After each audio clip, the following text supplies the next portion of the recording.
we are here. Saya selalu ingin mengingatkan diri sendiri that God is good all the time. All the time, God is good. Ya, puji Tuhan. Sekarang kita akan masuk di dalam Sunday service kita. Tapi sebelumnya kita akan menyiapkan hati kita dengan berdoa pribadi. Before we start our service, why don't we pray and prepare our heart in the presence of God. Mari kita berdoa.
Marilah kita bangkit berdiri. Please stand up together. Kita akan mendengarkan panggilan beribadah yang diambil dari 1 Samuel 2 ayat 2. We are going to hear the call to worship from 1 Samuel 2 verse 2. Yang berbunyi seperti ini. Tidak ada yang kudus seperti Tuhan, sebab tidak ada yang lain kecuali Engkau. Dan tidak ada gunung batu seperti Allah kita. There is no one holy like Lord. There is no one beside you. There is no rock like our God. Dengan tetap berdiri, marilah kita menyanyikan lagu pujian bagi Tuhan. While we are standing, we are going to raise our voice and sing our praises to honor our God. Tuhan adalah sumber kesukaan dan pertolongan kita. He is our joy and the rock of salvation. Mari kita nyanyikan kesukaan yang ceria. Let's sing joyful, joyful, we adore Him.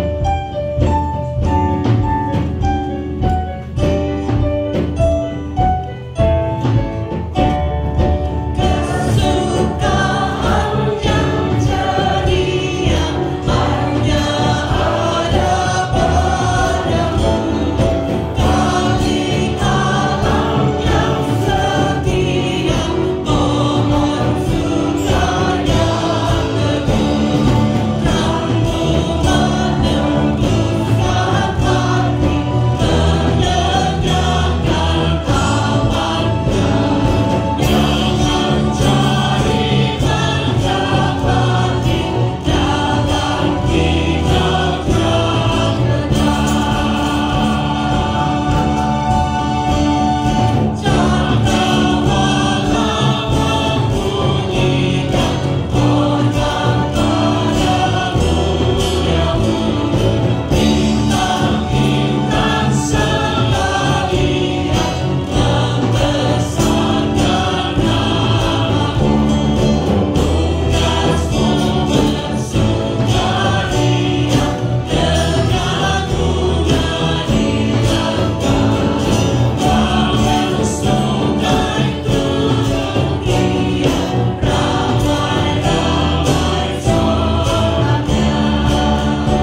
doa syukur kita. Please remain standing as we lift up our prayer of thanksgiving.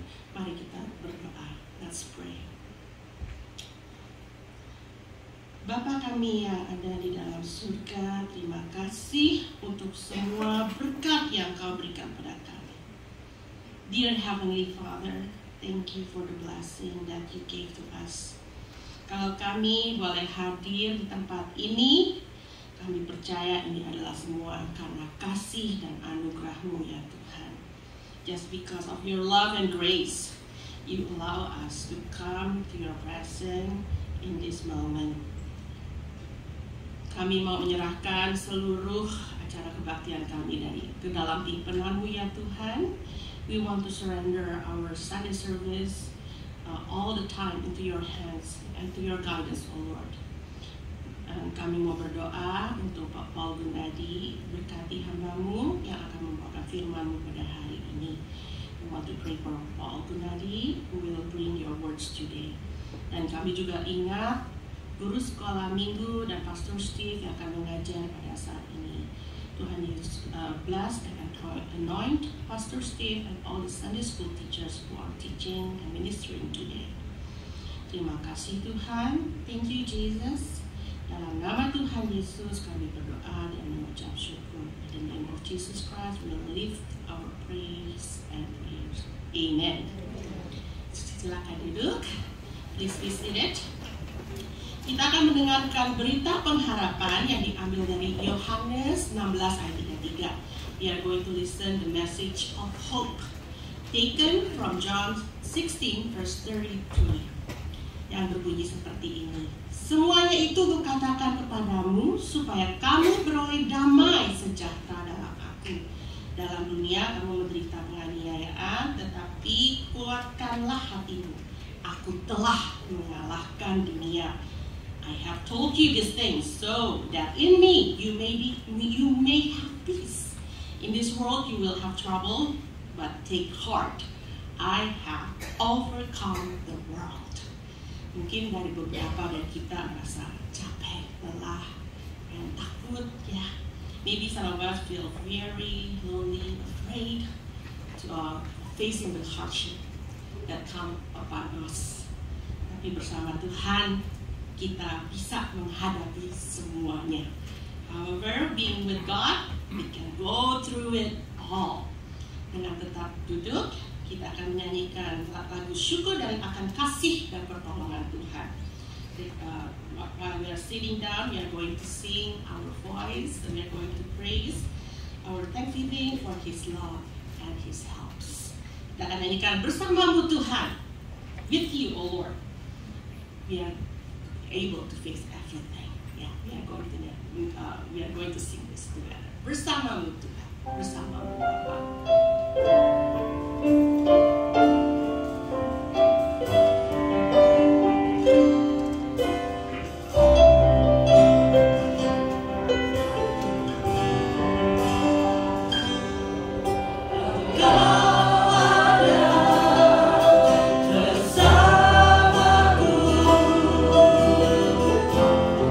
Setiap musim hidupku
Tuhan yang diambil dari 2 Petrus 3 ayat yang 9. While we are sitting, we are going to listen to God's message of forgiveness from 2 Peter 3 verse 9 yang bunyinya seperti ini. Tuhan tidak lalai menepati janjinya sekalipun ada orang yang menganggap sebagai kelalaian, tetapi Ia sabar terhadap kamu karena Ia menghendaki supaya jangan ada yang binasa, melainkan supaya semua orang berbalik dan bertobat. The Lord is not slow in keeping His promise, as some understand slowness. He is patient with you, not wanting anyone to perish, but everyone to come to repentance. Tuhan kita adalah Tuhan yang setia, dan Dia tahu waktu yang terbaik untuk kita, supaya kita boleh kembali ke jalannya. Our God is faithful. He knows the best timing and the best way, the best method, so we can come to repentance. Kita akan nyanyi dengan bangkit berdiri. Please stand up. Marilah kita sambut firman Tuhan dengan menyanyikan lagu Penolong yang Setia. To embrace these words of God, we are going to sing a song, Penolong yang Setia, which means the faithful helpers. Ya, mari kita nyanyikan lagu ini.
marilah kita datang kepada Tuhan Yesus untuk mengakui dosa kita dan membawa permohonan kita kepadanya.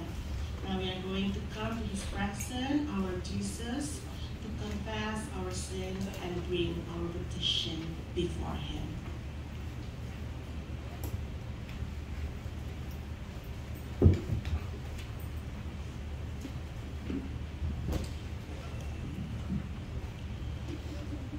Sebelum kita masuk dalam doa, marilah kita pujikan nama Yesus. Before we pray, let us sing the song, the name of Jesus.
Hari baru yang Tuhan sudah anugerahkan buat kami datang dan berbakti di rumah-Mu yang kudus ini. Good morning, our Heavenly Father, and we thank you for this new day that you have given us for us to come into your house and to worship you. Kami menengok ke belakang dan kami berterima kasih kepadamu atas berkat demi berkat yang Kau curahkan buat kami. As we look back, we only want to give you thanks, Father, for blessing after blessing that you have poured upon us. Kami juga berterima kasih kepadamu karena Engkau selalu beserta dengan kami. We also want to give you thanks because you have always been with us. Kami tidak pernah sendirian sebab Engkau bersama kami. We were never alone because you are always with us. Kami berterima kasih tatkala kami lemah, Engkau memberikan kekuatan kepada kami. We give you thanks because in times of weakness, you gave us strength. Dalam kebingungan, Engkau menunjukkan jalan-Mu. In times of confusion, you showed us your way. Dan waktu kami putus asa, Engkau memberikan kekuatan dan pengharapan. And in times of despair, you gave us strength and hope. Bapa, kami juga datang mengakui kami orang-orang berdosa. Kami sudah tahu kehendak-Mu, tapi kami tidak selalu melakukannya. We also come before you, Father, to confess that we are sinners. We already knew what your will was, but we did not always obey you. Biarlah darah Yesus yang sudah dicurahkan di atas kayu salib membasuh kami kembali. So we pray, may the blood of Jesus that has been shed on the cross wash us clean once again. Dan biarlah ya Tuhan, di hari mendatang kami hidup di dalam kehendak-Mu. And we pray, may in the days to come, we will live in accordance to your will. Bapa, kami pun naikkan doa saat ini buat saudara-saudara kami yang tengah lemah tubuh. We also want to bring our petitions before you for our brothers and sisters who are ill. Kami berdoa buat Engkau Yusdar, memohon terus Tuhan memberikan kekuatan sehingga makin hari Engkau Yusdar makin kuat dan sehat. We pray and lift up our brother Yusdar into your hands. We thank you, Father, for the successful surgery. We pray now, may you strengthen him in times of recovery, that each day he will grow stronger and healthier. Bapa, kami juga berdoa buat saudari kami, Enci Ina, memohon Tuhan terus memberikan kekuatan kepadanya, dan terutama menjaga pemikirannya supaya tetap bisa mengenal dan mengingat kami semua. We also want to lift up our sister Ina into your hands, Father. May you touch her, keep her strong and healthy, and in particular we pray, may you keep her memory intact so she will always remember us and can recognize us. Bapa, kami juga berdoa buat saudari kami Esther dan juga Sandra, memohon Tuhan terus memberikan kekuatan dan kesembuhan kepada mereka dari sakit penyakit yang mereka derita. We also want to lift up our sisters Esther and Sandra. May you be with them, touch them and heal them from their sicknesses. Kami juga berdoa buat Andri dan Kopardi. Biarlah tangan-Mu terus menopang mereka, menjaga mereka dari segala kecelakaan dan menyembuhkan, memberikan kesehatan kepada mereka. We also pray for our sister Andri and our brother Pardi. May your hands be upon them. May you sustain them. May you strengthen them and keep them from accidents. And may you continue to heal them. Bapa, kami juga mengingat Tante Elvir dan Caitlin, memohon Tuhan terus memberikan kekuatan dan kesembuhan kepada mereka. We also pray, Father, for Caitlin and Tante Elvir. May you continue to strengthen them and to heal them. Kami berdoa buat Om Arthur, Pak Gustaf, Pak Andreas, memohon biarlah Tuhan terus menjamah, memberikan kekuatan kepada mereka menjalani perawatan minggu demi minggu. We also lift up Om Arthur, Pak Andreas, Pak Gustaf in Indonesia. May you strengthen them so they will be strong to go through treatment week after week. Bapak, kami juga berdoa buat Christella, sister dari Widya, dan juga saudara Steven, brother-in-law dari Richard, dan juga Steven, brother dari Brian Sam. Bapak, biarlah Engkau jamah mereka, biarlah Engkau sembuhkan mereka dari sakit penyakit mereka.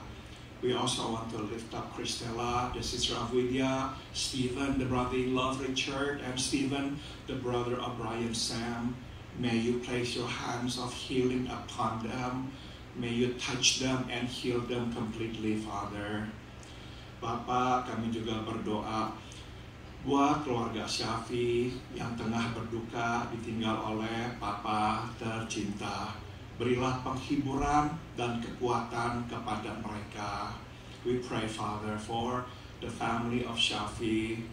Lord, they are grieving the loss of their father, so we pray, may you comfort them. May you strengthen them through this difficult time. Bapa dalam surga, kami juga berdoa buat tetangga kami Norma, memohon biarlah Tuhan jamah dan terus kuatkan, sembuhkan Norma. We also pray, Father, for Norma, our neighbor. May you also touch her, heal her, and strengthen her. Kami juga berdoa buat saudara-saudara kami yang di rumah karena sedang tidak enak badan. Biarlah Engkau juga jamah mereka satu persatu dan sembuhkan. We pray, Father, for those who cannot be here today. Maybe they are under the weather or maybe they suffer flu. May you touch them and heal them too. Sekarang kami hendak mendengarkan firman-Mu. Biarlah Engkau berbicara kepada kami. Now we want to read and hear your word. So we pray, please speak to us. Di dalam nama Tuhan Yesus kami semua berdoa. In the name of Jesus we all pray. Amin. Saudara-saudara, marilah kita membuka firman Tuhan yang diambil dari 1 Korintus pasal 6. Will you please turn your Bible to the book of 1 Corinthians chapter 6. Kita akan membaca dari ayat 13 hingga ayat 20. And we are going to read from verse 13 to verse 20.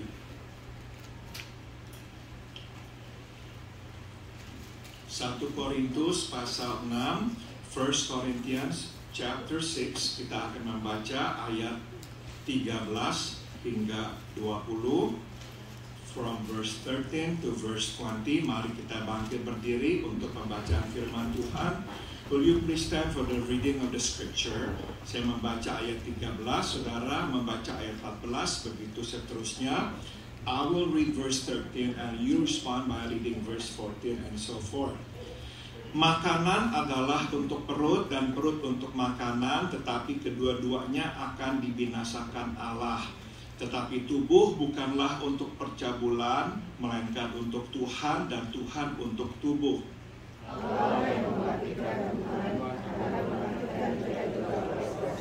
Verse 15, tidak tahukah kamu bahwa tubuhmu adalah anggota Kristus? Akan kuambilkah anggota Kristus untuk menyerahkannya kepada percabulan? Sekali-kali tidak.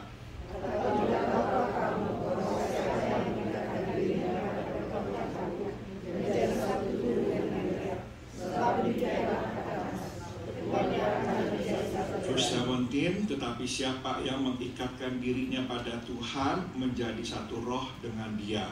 Jauhkanlah dirimu dari percabulan. Setiap dosa lain jadi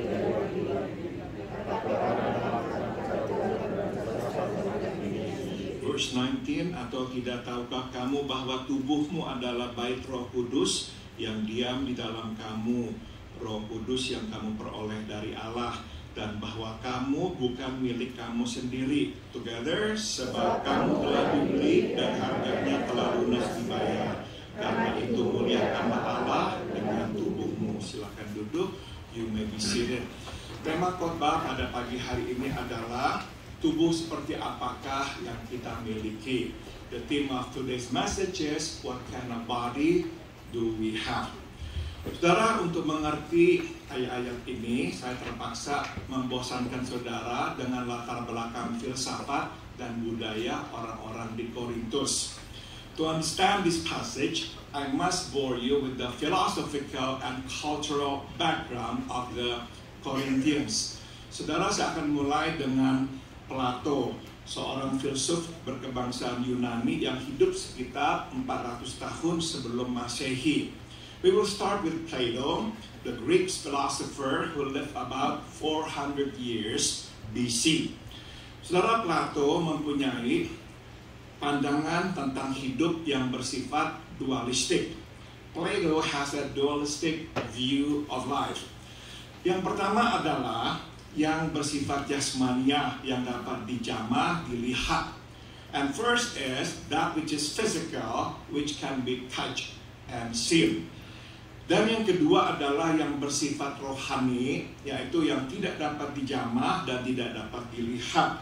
And secondly is that which is spiritual, which cannot be touched and seen. Saudara, Plato juga percaya bahwa yang jasmaniah itu sementara, sedang yang rohani itu abadi atau kekal. Further, Plato believes that the physical is temporal, while the spiritual is eternal. Nah, bagi Plato yang terpenting adalah yang rohani. To Plato, what is important is the spiritual. Bagi Plato, bukan saja yang rohani itu mempunyai nilai yang lebih tinggi, lebih mulia daripada yang jasmani, tapi dia juga mengkategorikan yang jasmania sebagai sesuatu yang jahat. To him, not only does the spiritual possess a higher quality than the physical, but he also categorizes the physical as evil. Nah, manusia mempunyai bagian yang jasmania, yaitu tubuh kita, dan juga mempunyai roh, yaitu yang bersifat rohani. Nah, yang rohani ini bukan saja tinggal di dalam tubuh ini, tapi dipenjara di dalam tubuh, menanti-nantikan pembebasannya. You see, according to Plato, man has both the physical or the body and the spirit, which does not only dwell, but it is also imprisoned in the body, waiting for its release. Nah, dari pandangannya ini muncullah dua alur pemikiran. Out of this view comes two opposite schools of thought. Yang pertama adalah asketisme, yang meninggikan, mengutamakan disiplin. Jadi tubuh ini nih, yang jahat ini mesti selalu dikekang supaya nafsunya yang jahat dapat dikendalikan. The first is asceticism, which extols the discipline of this evil body to control its evil desires. Yang kedua adalah hedonisme, yang mengutamakan kenikmatan jasmania. And secondly is hedonism, which extols the pleasures of the body. Meski duanya berbeda, saudara, tapi sebetulnya keduanya bersumber dari akar pemikiran yang sama terhadap yang jasmania atau tubuh ini, bahwa tubuh ini jahat serta bersifat sementara. Despite the difference, both stem from the same root view toward the physical or the body, that it is evil and temporal. Karena jahat, maka kata yang berpendapat atau yang lahir dari asketisme, tubuh ini mesti ditaklukkan, dikuasai. Because it is evil, it is to be subdued, says ascetism. Jadi, orang-orang yang menganut aliran asketisme berusaha hidup sesaleh-salehnya, memisahkan dirinya dari dunia. So the ascetics live a pious life and separate themselves from the world.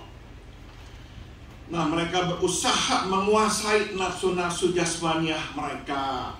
Dan mereka tidak ragu menyiksa tubuh mereka, membuat mereka itu menderita sakit.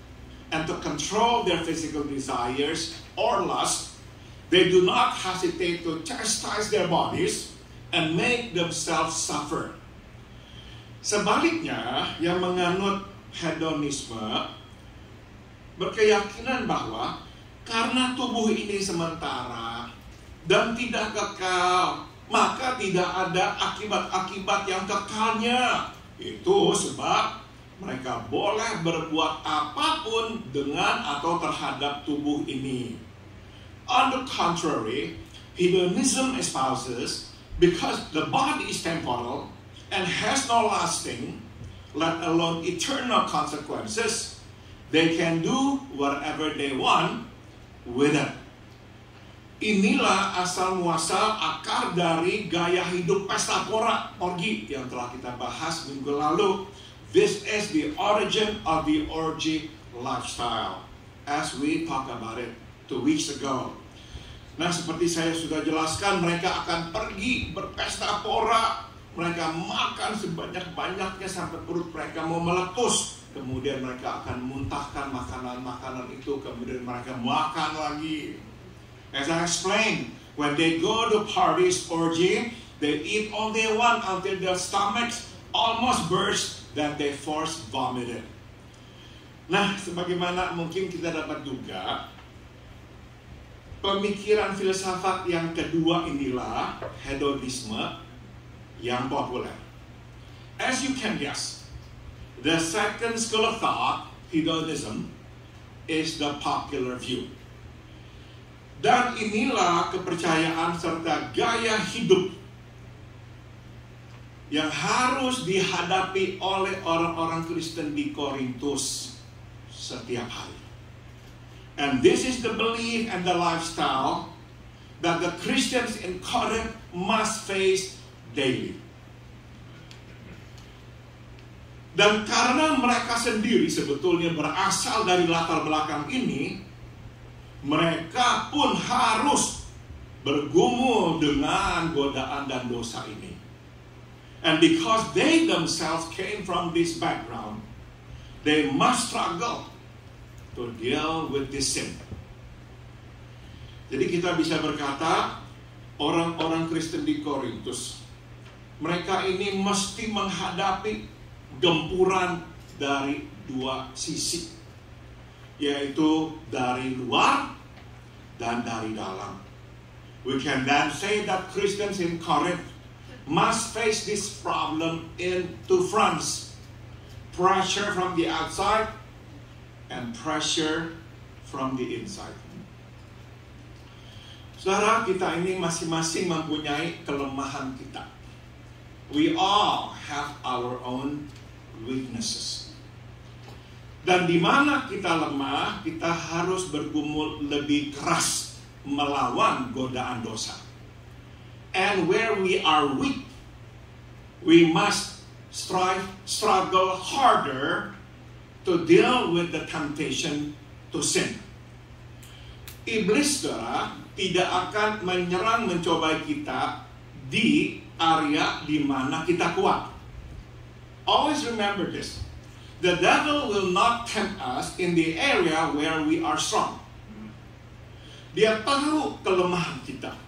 He knows our weaknesses. Dan disitulah dia akan menyerang kita. And where we are weak, he will come and tempt us. Sebagai contoh, saudara, bila kita dibesarkan dalam lingkungan yang penuh dengan kemarahan, orang tua kita sering berkonflik, kita akhirnya tidak bisa tidak menyerap banyak kemarahan. If we are raised in a home in which our parents did not live harmoniously and had a lot of conflicts, we could not help but absorb all that energy, the anger from them. Saudara, meskipun kita tidak mau menjadi seperti mereka, tapi tanpa kita sadari, kita membawa energi marah itu di dalam hidup kita. Even though we promise we never want to be like our parents, we want to be loving, we want to be gentle, we want to be patient, but because we have been exposed to it and we have absorbed that energy of anger, it is in us. Itu sebab, saudara, meskipun kita berusaha tidak marah, kita cepat marah. And that is the reason, even though we try our hardest not to be angry, we still get angry easily. Maka, saudara, ini membuat kita lega ya, karena kita mengerti Tuhan menghakimi kita dengan begitu tepat. Tuhan tahu diri kita dan menghakimi kita dengan tidak pernah salah. And that is the reason that we can actually find peace and comfort knowing God knows us.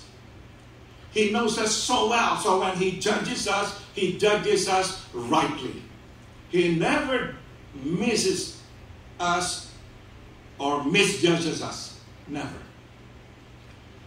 Saudara, dia tahu bahwa bagi orang tertentu tidak marah itu gampang. Bagi orang-orang tertentu tidak marah itu susah. God knows that for some people to be patient, not to be angry is easy. But God also knows for some other people to be patient, not to be angry is awfully hard. Nah, jadi sekali lagi, kalau kita mempunyai faktor internal yang membuat kita lebih mudah untuk jatuh ke dalam dosa. Kita memang harus berjuang lebih keras melawan godaan untuk berdosa. So once again, if we already have this internal factor, the predisposition, the inclination, the proclivity to do something, to go against God, or this is an area that we are weak, we must watch it. We must be extra cognizant of it because we are more vulnerable to falling into sin when the temptation comes to us. Sambung. Paulus menghadapi masalah yang serius di sini. So you see, Paul is dealing with a difficult issue here. Saudara, ini bukan saja masalah perilaku atau gaya hidup. So you see, it is not only a problem of behavior or lifestyle. Ini adalah masalah cara pikir. It is also a problem of mindset. Satu hal mengubah perilaku kita, hal yang lain mengubah cara pikir kita. You see, it is one thing to change one's behavior, but it is another thing to change one's mind. Paulus tahu bahwa mereka hanya dapat berubah secara permanen bila mereka mengubah cara pikir mereka. Paul knows that they will only change permanently if they change the way they think. Jadi saudara, itulah yang mesti dilakukan oleh Paulus dengan pertolongan Roh Kudus. Mengubah cara mereka berpikir. So that's what he must do with the help of the Holy Spirit. To transform the way they think. Saudara, kita bisa untuk sementara mengubah perilaku kita di dalam kondisi tertentu. We can change our behavior when we are in a certain condition. Misal saudara, kita ini sedang kesulitan uang. Maka akhirnya kita ini ngerem-ngerem tidak mengeluarkan uang dengan sembarangan. Suppose we have financial problem and because of it, we tighten our money spending so that we can live through the month. Saudara, kita mungkin berpikir, oh saya kalau begitu tuh orang yang bisa atau senang hidup hemat. Because of it, we might develop an idea that, oh, I am that person who actually, I can live simply. Untuk tahu kita ini bisa hidup sederhana atau tidak, bukan sewaktu kita tidak punya uang. You see what I'm trying to say to you? To know whether or not we can live simply, we have to live not when we are broke. We need to see us when we are not broke. When we have an abundance. Bila kita punya berlimpah dan kita bisa hidup sederhana, itu menandakan kita bisa hidup sederhana. You see, when we are blessed abundantly, but we can still live simply, we only buy things that we need, it means that we are actually a simple person. Jadi sekali lagi saudara, kita seringkali berubah karena kondisi.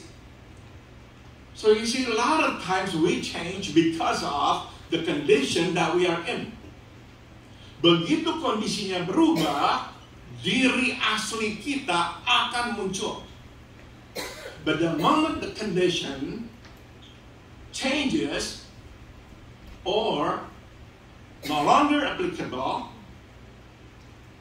the real self comes out. Maka mengubah cara pikir ini adalah bagian tersulit dari pertumbuhan rohani. Now we understand that to change the way we think is the most difficult part of spiritual growth.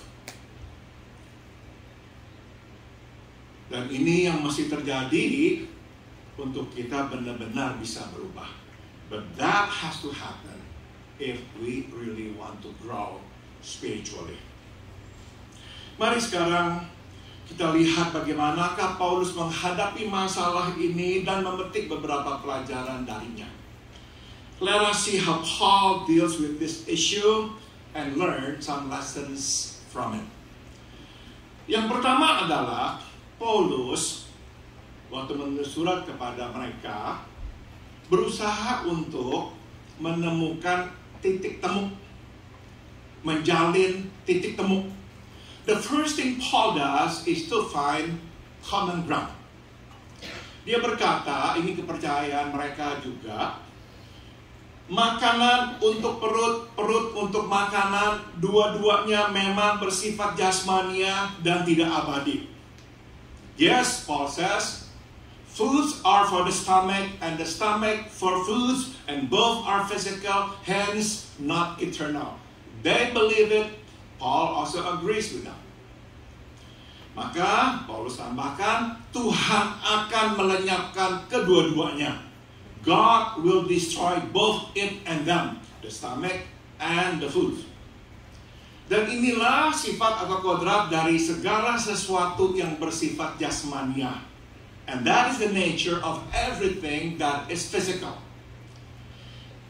Tapi Paulus tidak berhenti di sini. Dia menggunakan kesamaan ini sebagai pijakan untuk membagikan 4 kebenaran. But Paul does not stop there. Using this commonality as a springboard, he then leads to 4 important truths. Yang pertama, betul tubuh ini bersifat jasmania dan sementara, tapi tubuh ini kudus. He says, yes, the body is physical and temporal, but it is also sacred.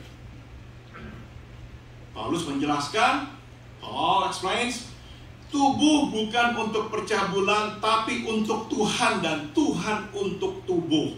Now the body is not for sexual immorality, Paul adds, but for the Lord, and the Lord for the body. Singkat kata, Tuhan menguduskan yang jasmania dan sementara ini untuk keperluannya. In other words, God has sanctified that which is physical and temporal for His use. Maka tubuh ini tidak boleh digunakan untuk percabulan. Hence, this body cannot be used for sexual immorality. Itu yang pertama. Yang kedua, betul tubuh ini bersifat jasmaniah dan sementara dan akhirnya akan lenyap, tapi tubuh ini akan dibangkitkan. The second truth is, yes, the body is physical and temporal and it will decay, but it will be resurrected. Dengarkan yang Paulus katakan, listen to what Paul says. Allah akan membangkitkan kita dari kematian dengan kuasa-Nya, sebagaimana Dia membangkitkan Tuhan kita Yesus dari kematian. Paul says, and God will raise us from the dead by His power, just as He raised our Lord Jesus from the dead. Tubuh tidak akan lenyap selamanya. The body will not disappear forever. Tuhan akan membalut kita dengan tubuh yang baru, tubuh yang bersifat jasmania, tapi dipermuliakan. This body will not disappear forever. God will clothe us with a new, physical yet glorified body. Pelajaran yang ketiga, and here's the third truth. Betul tubuh ini bersifat jasmaniah dan sementara, tapi tubuh ini telah diperbaharui, diubah secara misterius. Yes, the body is physical and temporal, but it has been mysteriously transformed. Paulus bertanya kepada mereka, Paul asked them, do you not know that your bodies are members of Christ? Tidakkah engkau tahu tubuhmu adalah anggota Kristus? Bukan hanya kita, roh kita, anggota Kristus, tapi tubuh kita, tangan kita, kaki kita, mata kita adalah anggota tubuh Kristus. Not only are we, our spirits, members of Christ, but our bodies, our mouths, our feet, our eyes, our hands are also members of the body of Christ. Jadi, kata Paulus, bila kita menyatukan diri kita dengan seorang pelacur, kita sebetulnya menyatukan tubuh Kristus dengan pelacur itu. So, Paul says, when we join our bodies to a harlot, we join Christ's body to her. Dan yang keempat, here's the final and fourth truth that Paul conveys. Betul tubuh ini bersifat jasmaniah dan sementara, tapi telah dipilih oleh Tuhan untuk menjadi bait Roh Kudus. Yes, the body is physical and temporal, but it has been chosen to be the temple of the Holy Spirit. Yang bersifat jasmaniah dan sementara, sekarang menjadi tempat kediaman Roh Kudus. That which is physical and temporal is now the residence of the Holy Spirit. Allah yang kudus dan berada di atas dan melampaui segalanya, bukan hanya bersama kita, Dia di dalam kita. God who is holy and transcendent is not only with us, He is also in us. Dia berdiam di dalam tubuh kita yang berdosa ini, sama seperti putranya Yesus pernah berdiam di dunia yang berdosa ini. He dwells in this sinful body, just like His Son Jesus once dwelt in this sinful world. Saudara, ini konsep yang benar-benar luar biasa. This is an amazing concept. Saudara, di dalam tubuh kita, Roh Allah berdiam. Just to think that inside of our body, the Spirit of God dwells.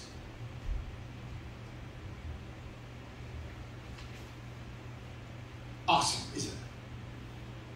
Di dalam tubuh kita, Roh Allah berdiam. Inside this body of ours, the Spirit of God lives. Paulus memperkenalkan 4 konsep yang baru dan mulia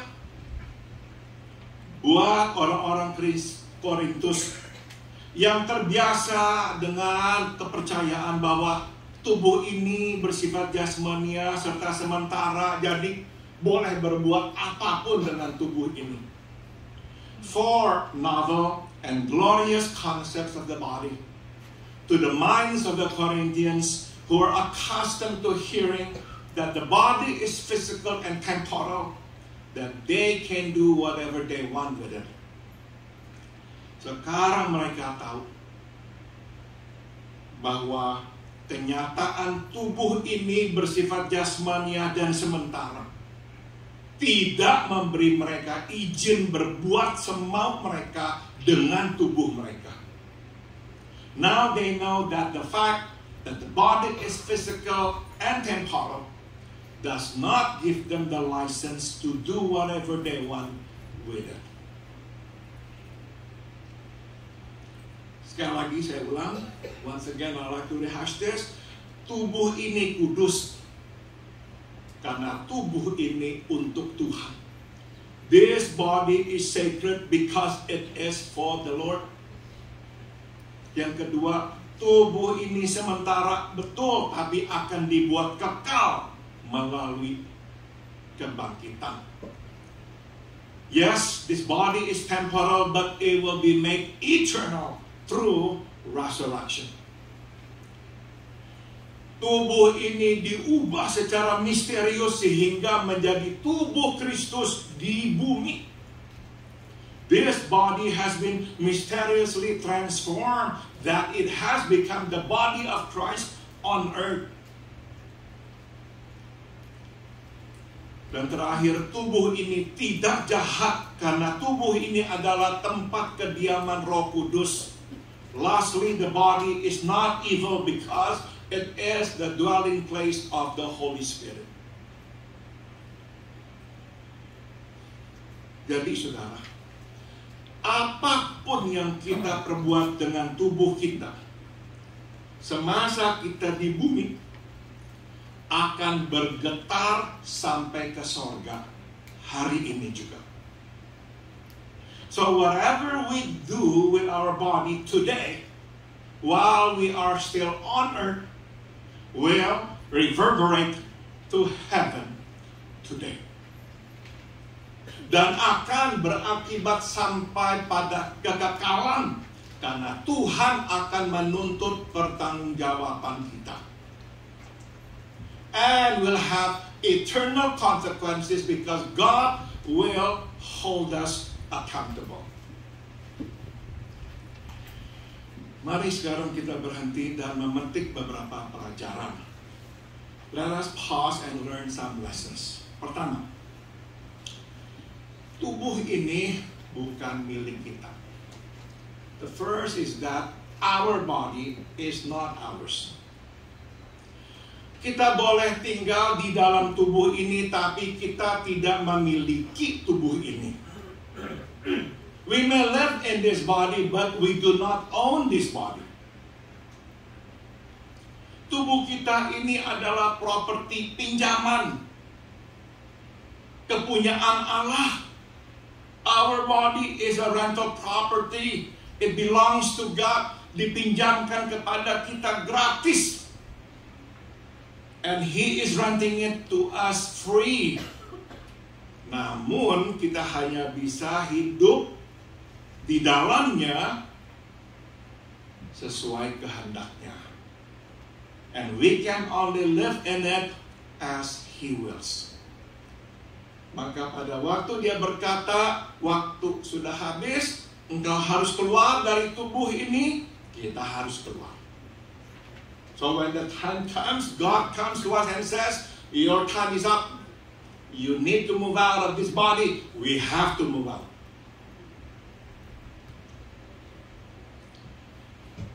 Sekali lagi, pengajaran Paulus tentang tubuh adalah sebuah pengajaran yang radikal. Bukan saja bagi orang yang hidup di abad pertama, tapi juga bagi kita hari ini. Paul's teaching about the body is a radical teaching. Not only to those who lived in the first century, but also to us today.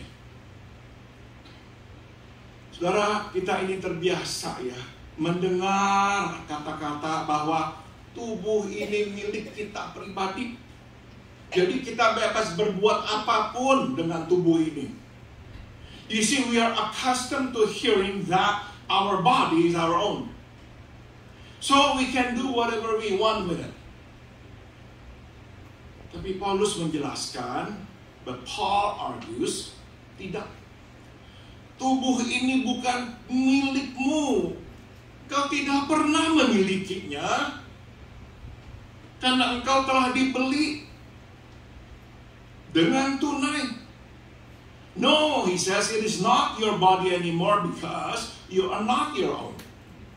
You have been bought at a price. Pada saat kita mengerti dan menerima kebenaran ini, kita mesti bukan saja mengembalikan kepemilikan tubuh ini kepada Allah, tapi kita juga mesti hidup dan memperlakukan tubuh ini sesuai dengan kehendak Allah, sebagaimana Dia ingin kita ini hidup. The moment we understand and accept this truth, we then must not only turn over the ownership of our body to God, but we must also live and treat our body the way God wants us to live it and treat it. Kita tidak bebas berbuat sekehendak hati kita dengan tubuh ini. No, we're not free to do whatever we want with this body. Mari kita lanjutkan. Let's move on. Sepanjang sepengetahuan kita, yang jasmania dan yang kekal, dua hal yang terpisah dan tidak dapat dicampur aduk. To the best of our knowledge, the physical and the eternal are two separate entities that cannot be mixed. Apa yang jasmania tidak kekal, dan apa yang kekal tidak jasmania. What is physical is not eternal, and what is eternal is not physical. Maka kita tahu uang tidak kekal, kita tidak akan bawa uang itu ke surga. We know money is not eternal, money is physical. We will not need money in heaven, we will not use it there. Tapi sekarang kita tahu bahwa yang jasmania dan yang kekal dapat hidup bersama. But now we know that the physical and the eternal can coexist. Yang jasmania dapat kekal dan yang kekal dapat bersifat jasmania. The physical can be eternal and the eternal can be physical. Tubuh kita ini jasmania, tapi juga kekal. Our body is physical, but it will be eternal. Di surga, kita bukanlah roh tanpa tubuh. You see, in heaven, we will not be souls without bodies. Kita adalah roh di dalam tubuh yang jasmani dan tubuh yang kekal itu. We will be souls in physical and eternal bodies. Jadi saudara, sekarang kita tahu tubuh kita dibuat bukan saja untuk hidup di bumi, tapi juga untuk hidup di surga. So you see, our body is made not only for the earth, but also for the heavens.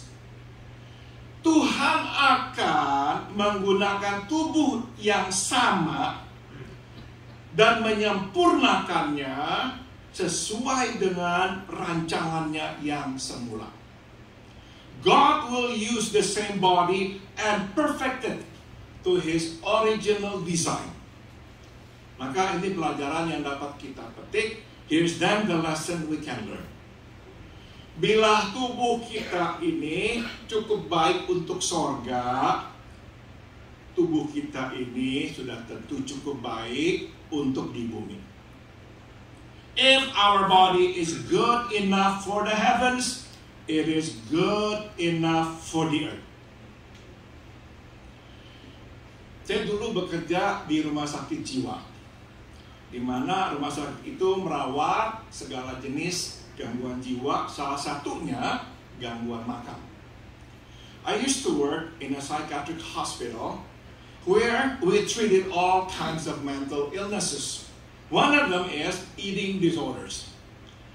Ada yang makan gak berhenti, kemudian ke WC muntahin semuanya. There were those who would eat without limit, then would go to the restroom and vomit the food out. Tapi ada pula yang menolak untuk makan. But there are also those who would refuse to eat. Saudara, dua-duanya mempunyai satu kesamaan. You see, they have one thing in common. Mereka punya masalah dengan tubuh mereka. Mereka tidak suka dengan tubuh mereka. They have problems with their bodies. They did not like their bodies. Saudara, kita ingin tahu, kita tidak datang ke dalam dunia dengan tubuh yang sempurna. Dan kita mesti mengakui orang-orang ada yang tubuhnya lebih sempurna daripada kita. We know that we don't come into the world with a perfect body, and that some bodies are more perfect than others. That's the fact. Yang mungkin tidak kita ketahui adalah, what we might not know is that tubuh ini bukan dibuat hanya untuk hidup di bumi, tapi juga untuk hidup di sorga. This body is made not only for life on earth, but also for life in heaven. Betul, Tuhan akan menyempurnakan tubuh kita. Tapi Dia tidak akan mengganti tubuh kita dengan tubuh yang lain. It is true that God will perfect our body. But He will not replace our body with a different body. Jadi jangan berharap nanti saudara akan berwajah seperti Bob Lin di sorga. So don't think that you all will look like Bob Lin in heaven. I wish I would look like Bob Lin in heaven. But no. God says you will look just like you, Paul. Yang pendek jangan berharap di sorga tiba-tiba jadi tinggi. Those of you who are short, don't think in heaven you will be tall. Atau kita yang gemuk seperti saya, nanti di sorga akan ramping seperti Richard dan Tony. And those of us who are overweight like me, don't expect that in heaven we will all look like Richard or Tony here. Slim.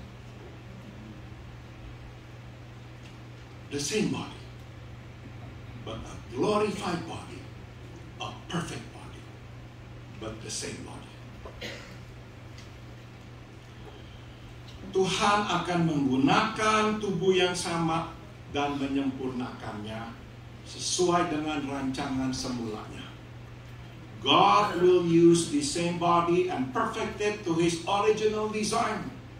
Jadi, udah berhentilah revisi-revisi wajah ini atau tubuh ini. So stop doing too many revisions to our body. Tubuh ini hanyalah kendaraan yang mengantar kita ke sana ke sini, dan tubuh ini hanyalah rumah untuk jiwa kita. A body is merely a vehicle that takes us here and there, and a house for our soul. Jadi, udah, yang penting berfungsi. Jangan jadikan keindahan tubuh sebagai tujuan hidup kita. So stick to its function and do not make body beauty the ultimate purpose of our life. Tubuh tidak pernah menjadi akhir atau tujuan. Tubuh adalah kendaraan atau alat semata. The body is never an end. It is only a means. Mari kita lanjutkan. Let's move on. Hidup bersama Yesus adalah hidup di dalam alam yang natural sekaligus supernatural. Living with Jesus is living in the natural and supernatural realms. Ada proses dan fenomena yang terjadi secara supernatural. So, untuk kita hidup bersamanya. There are processes and phenomena that takes place supernaturally when we live with Jesus. Nah, salah satunya adalah one of them is transformasi, perubahan yang misterius. Tubuh kita ini menjadi tubuh Yesus. The mysterious transformation of our body into the body of Jesus. Meskipun tampak dari luar sama, tapi sesungguhnya tidak lagi sama. Even though everything looks the same, but unbeknownst to us, it is no longer the same. Sesuatu terjadi sewaktu kita memberikan hidup kita termasuk tubuh ini kepada Kristus. Something happens when we give our life, which includes our body, to Jesus. Dia mengubah tubuh kita menjadi tubuhnya, sehingga kita menjadi tubuhnya di bumi ini. He transforms our body into His body so that we become His embodiment on earth. Jadi ini pelajaran yang dapat kita petik. So it's the lesson we can learn. Bukan saja kita mesti menjaga kekudusan tubuh Kristus ini, tapi kita mesti menggunakannya sesuai keperluannya. Not only do we have to keep Christ's body holy, but we must also keep it useful for His work. Gunakan mata kita melihat dunia seperti Yesus melihatnya. Use our eyes to see the world like Jesus see it. Gunakan tangan kita mengerjakan pekerjaan Tuhan. Use our hands to do the work of God. Gunakan kaki kita pergi kemana Dia inginkan kita pergi. Use our feet to go where He wants us to go. Gunakan telinga kita mendengar apa yang Yesus ingin dengar dari dunia yang penuh penderitaan ini. Use our ears to listen as Jesus listens to the suffering world. Gunakan mulut dan lidah kita untuk berbicara apa yang Dia ingin katakan. Use our mouth and tongue to speak what He wants to say. Sebaliknya, on the contrary, jangan gunakan mata kita melihat sesuatu yang Yesus tidak ingin lihat. Do not use our eyes to see what Jesus does not want to see. Jangan gunakan tangan kita untuk berdosa. Do not use our hands to do the work of sins. Jangan gunakan kaki kita pergi ke tempat yang Yesus tidak akan mau berada di situ. Do not use our feet to go to places where Jesus does not want to be. Jangan gunakan telinga kita mendengar hal-hal yang Yesus tidak mau dengar. Do not use our ears to listen to things that Jesus does not want to hear. Dan jangan gunakan mulut dan lidah kita mengatakan hal-hal yang Yesus tidak akan katakan. And do not use our mouth and tongue to say things that Jesus wouldn't say.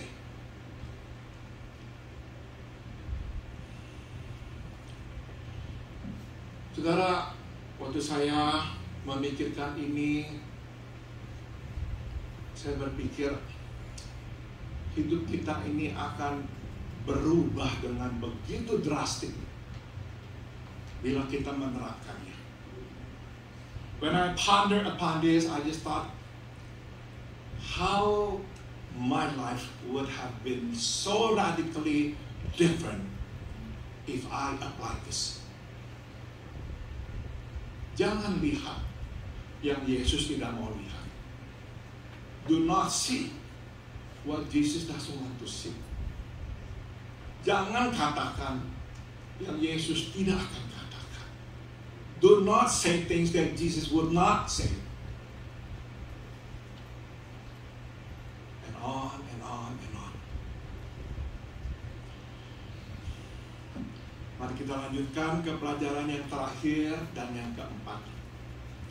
Let us move to our fourth and last lesson. Tubuh kita adalah bait atau tempat kediaman Roh Kudus.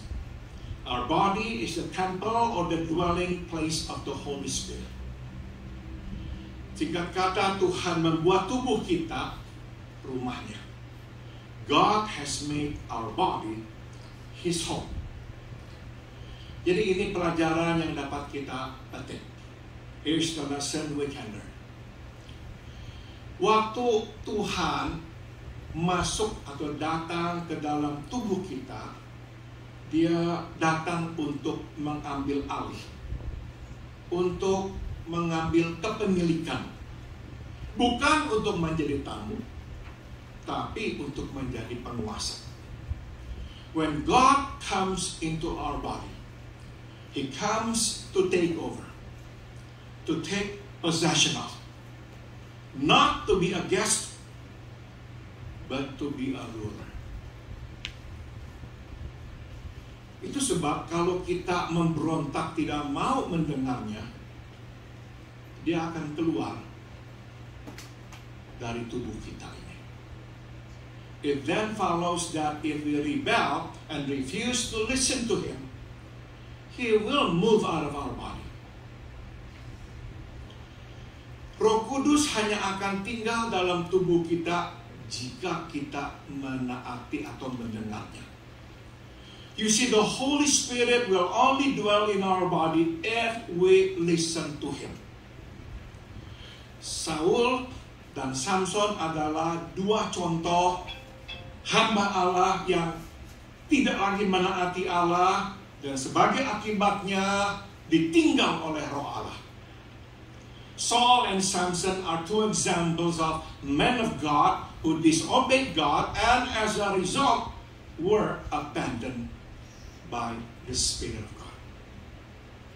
1 Samuel 16:14 berkata tentang Saul, tapi roh Tuhan meninggalkan Saul.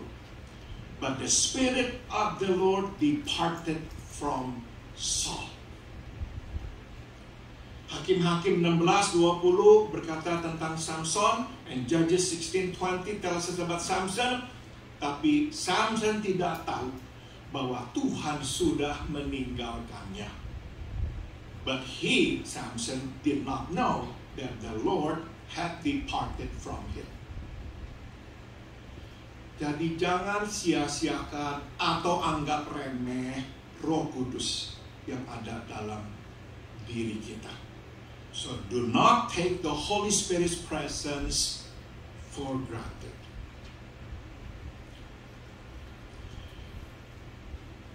Sebagai konklusi, Paulus berkata kepada jemaat di Korintus, muliakanlah Allah dalam tubuhmu, dalam rohmu yang adalah milik Allah. In conclusion, Paul tells the Corinthians, therefore glorify God in your body and in your spirit, which are God's. Eugene Peterson di dalam terjemahannya The Message berkata, biarlah orang melihat Allah di dalam dan melalui tubuhmu. So let people see God in and through your body. Satu-satunya jalan Tuhan dilihat di dalam dan melalui tubuh kita, yaitu bila kita hidup dalam hadirat Tuhan dan memperlihatkan pekerjaannya yang penuh kasih karunia. And the only way God will be seen in and through our body is if we live in His presence and manifest His works of grace. Saudara, Allah tidak akan dilihat di dalam dan melalui kita bila kita cantik, ganteng, pandai, atau berbakat. God will not be seen in and through us if we are beautiful, handsome, smart, or talented. No. Saudara, Ibu Teresa itu tidak punya keistimewaan jasmania.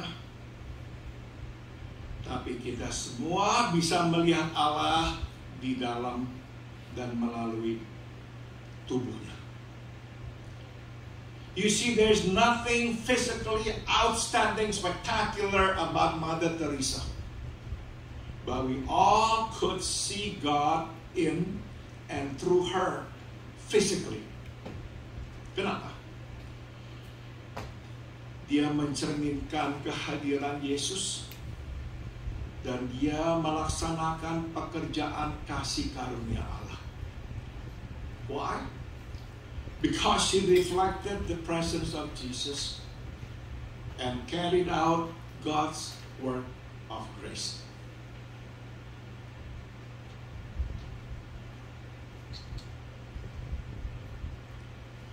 Itulah definisi Allah tentang indah, cantik. That's God's definition of beautiful. Hampir setiap kali saya mempersiapkan khotbah dan saya mengambil gambar-gambar Ibu Teresa, saya hampir setiap kali mau menangis. Almost every time I pick her pictures. When I preach, I usually sometimes I use her pictures as an illustration. Every time I pick her picture and I look at her, I feel like crying. Because I could see God in and through her. I can see God in and through her. Jadi saudara, makin kita serupa dengan Yesus, makin cantik, makin indah kita ini. So you see, the more alike we are to Jesus, the more beautiful we are. Jadi ini pertanyaan yang mesti kita pikirkan. So it's the question that I like us to ponder. Tubuh seperti apakah yang kita miliki? What kind of body do we have?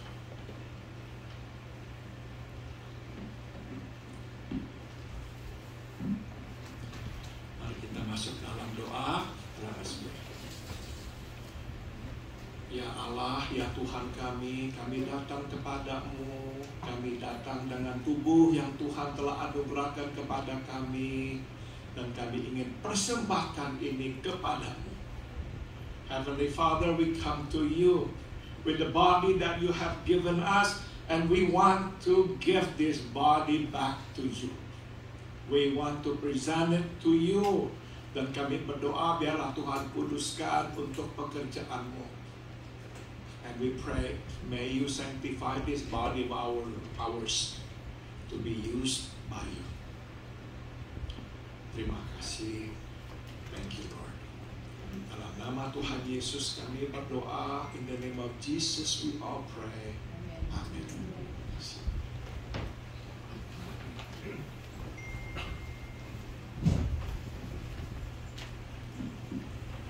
Terima kasih untuk wonderful message. Pertanyaan yang melekat. Can others see God in and through our body, in and through our life? Untuk meresponi firman Tuhan dan jalan yang Tuhan berikan kita pada hari ini, kita akan menyanyikan satu lagu dengan Bangkit Berdiri. We are going to sing a song while we are standing. We are going to sing Berikanku Hati sebagai doa kita, mengundang Holy Spirit untuk menuntun hati kita. We are going to sing and as our prayer to invite Holy Spirit to guide our heart so we can do what God wants us to do. Let's sing Berikanku Hati.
para diakon untuk maju ke muka. I'd like to invite all the deacons to come up, please.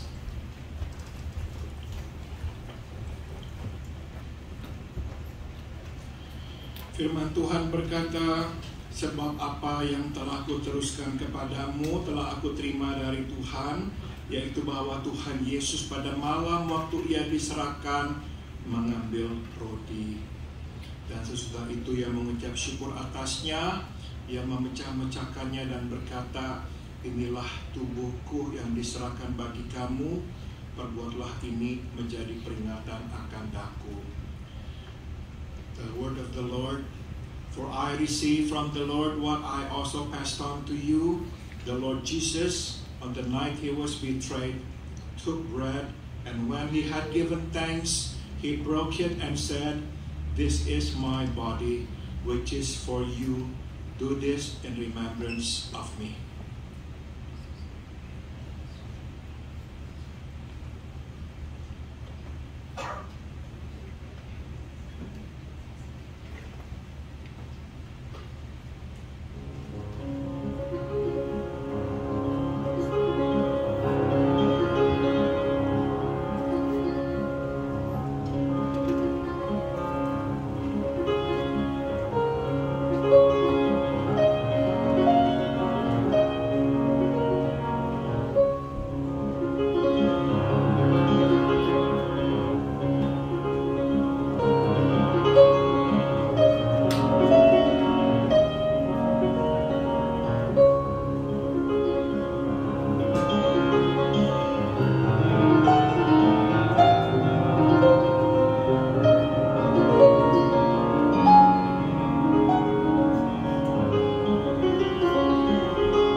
Diakon Bengki untuk berdoa.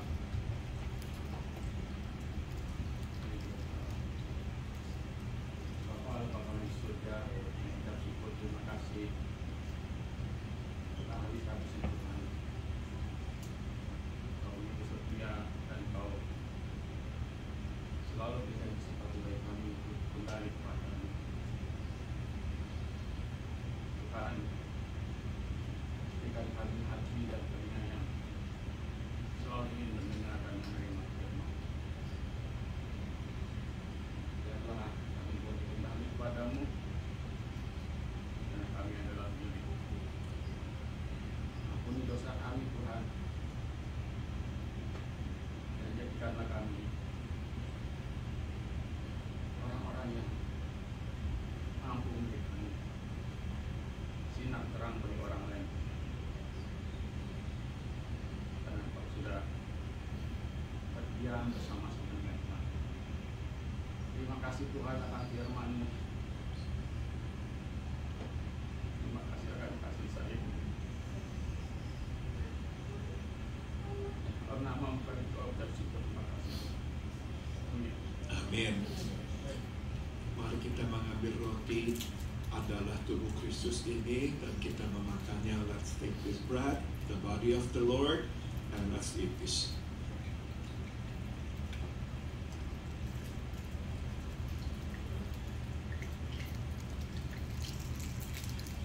Firman Tuhan berkata, demikian juga ia mengambil cawan sesudah makan lalu berkata, cawan ini adalah perjanjian baru yang dimeteraikan oleh darahku.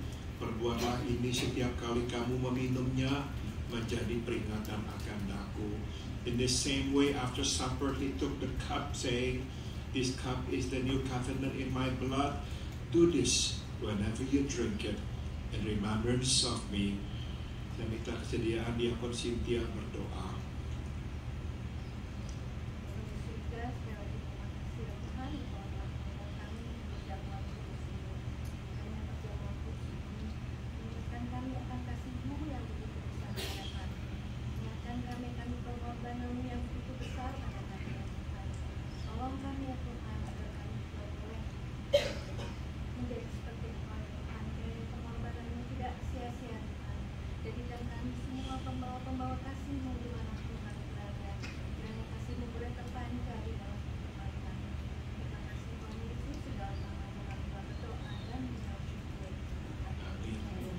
Kita meminum anggur, darah Yesus yang sudah dicurahkan bagi dosa kita. Let's drink this wine. The blood of Christ has been shed on the cross for us.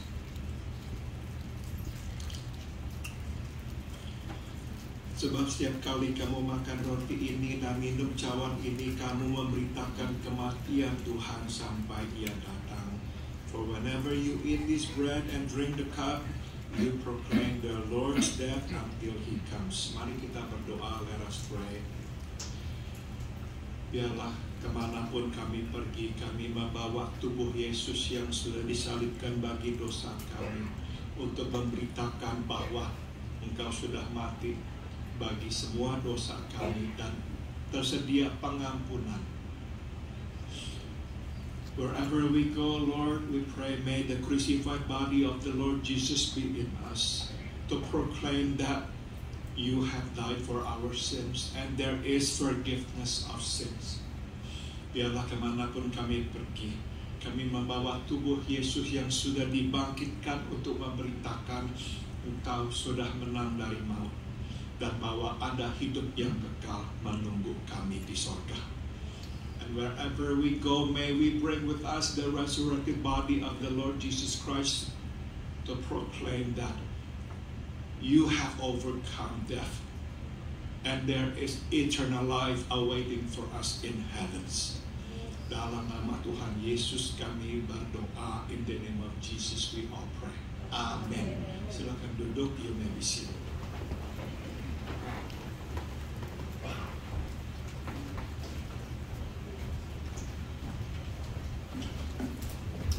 Sekarang kita akan mendengarkan pujian.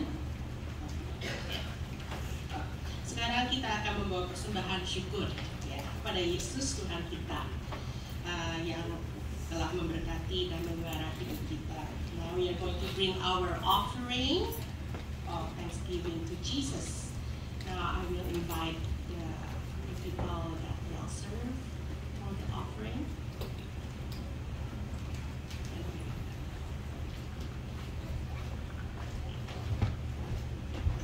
And may I ask Tante Poppy to lead us in the offering prayer. Mari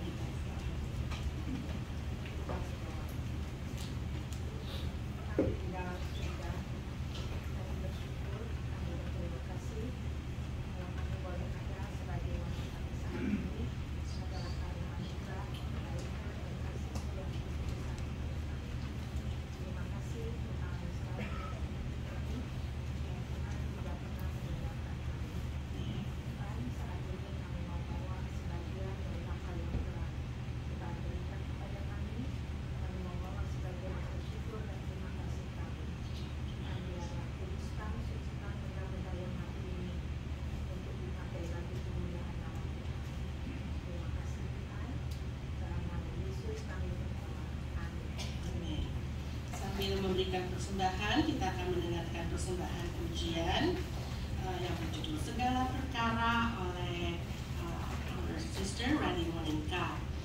Now we are going to listen to an offering of praise by our sister Randy Monica. Segala Perkara.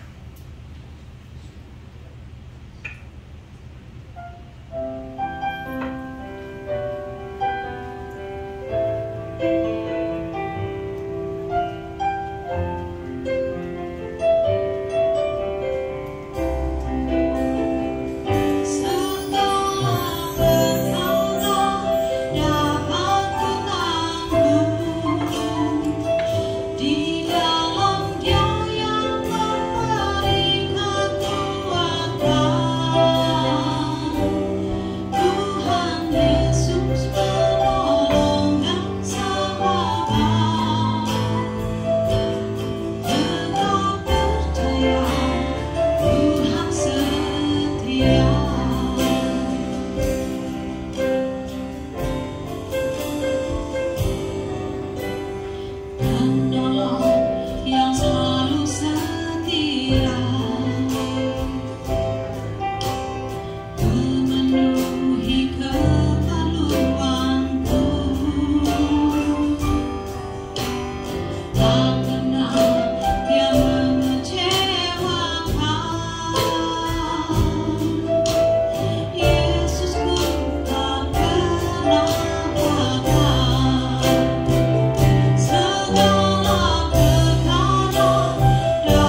Cindy for a beautiful song. Ya, Tuhan setia, segala perkara dapat kutanggung. Wow, we are grateful to be the child of God. We always have someone to lean on. Ya, kita akan dengan bangkit berdiri, kita akan nyanyikan dengan sukacita untuk kasih Tuhan yang luar biasa, dan kita tidak akan mundur lagi. Dengan judul Bila Ku Ingat Cinta Tuhanku, dalam bahasa Inggris bilang no, never, never, never go back anymore. Mari kita nyanyikan dengan sukacita. Bila ku ingat cinta Tuhan.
Biarlah kasih karunia dari Tuhan kita Yesus Kristus, may the grace of our Lord Jesus Christ, biarlah kasih yang tak berkesudahan dari Allah Bapa, may the unceasing love of God the Father, dan biarlah persekutuan serta kekuatan dari Roh-Nya yang kudus menyertai kita sekalian. And may the fellowship and the power of His Holy Spirit be with us all dari sekarang sampai kita berjumpa dengan Tuhan kita Yesus di sorga nanti. From now on until we see Him face to face in the heavens above. Amen.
I think English is on the screen. Ya, nomor 1, gereja mengucapkan turut berduka cita untuk berpulangnya Bapak Senkiawan Chandra ya, Papa dari saudari Syafilin. Kami atas nama gereja turut berduka cita. Ya, kiranya Tuhan menjadi kekuatan dan penghiburan pada saat ini. Kami juga menyampaikan rasa duka cita kepada Karissa, Caitlin, and Kenneth Lin, ya, karena Papa, Grandpa telah kembali 30 Agustus ya, kemarin di Jakarta. Semoga Tuhan memberikan kekuatan dan penghiburan. Terusnya yang kedua, untuk fundraising, panitia retreat menerima pesanan toge goreng ya, $13 per kotak. Ya, jadi yang mau untuk nanti minggu depan ya, September 10 ya. Nah, juga ada nanti martabak telur $10. Tapi ini nggak usah dipesan. Jadi ya, the first come first serve aja for this one ya. Nah, yang kalau mau tertarik untuk beli toge goreng, telepon Peggy ya. Di sini ada nomornya. Atau Sheila Handoyo. Ada nggak di sini Sheila? Tuh dia, baju merah tuh ya. Oke, ya. Deadline tuh nanti hari Kamis 7 September. Nah, hari ini ada latihan angklung dan Ibu Peggy ada di situ. Tahu-tahu. Ya, hari ini ada latihan angklung dan paduan suara ya. Latihan angklung 1:30 ya, Ibu Cynthia ya.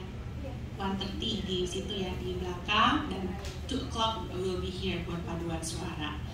Ya.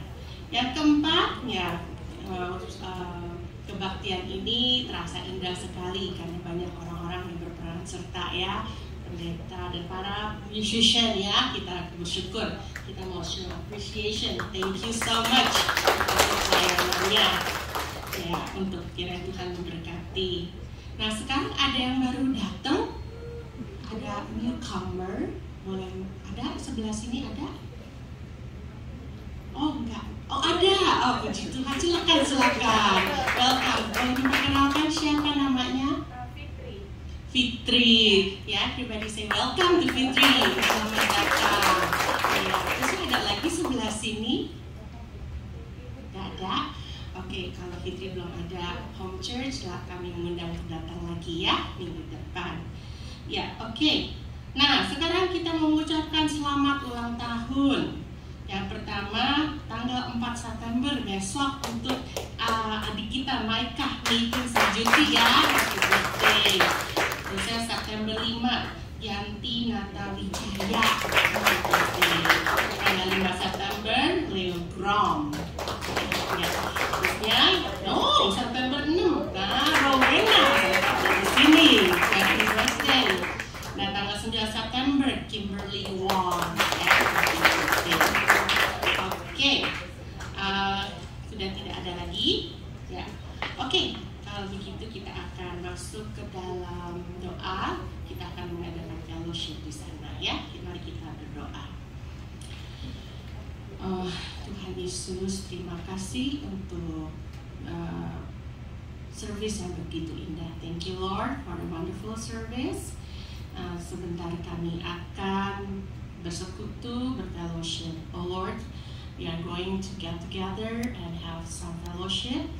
Tuhan kiranya mau memberkati makanan yang sudah tersedia bagi kami. God bless the food that provided for us. Kiranya Tuhan saja memberkati tangan-tangan yang sudah mempersiapkan bagi kami. Bless the hands that provide the foods for us today. Tuhan kiranya juga memberkati setiap pembicaraan dan conversation yang akan terjadi antara kami.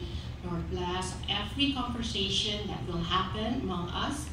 Kiranya kami boleh terus menjadi berkat dan boleh terus memancarkan terang Tuhan melalui hidup dan perkataan dan dalam tubuh kami. Let us shine your love upon others through our life, our words, and our body, Lord. Terima kasih Tuhan Yesus. Thank you Lord Jesus. In the name of Jesus Christ we pray. Amen. Amen. Ya, silakan kita mulai fellowship kita. Mari.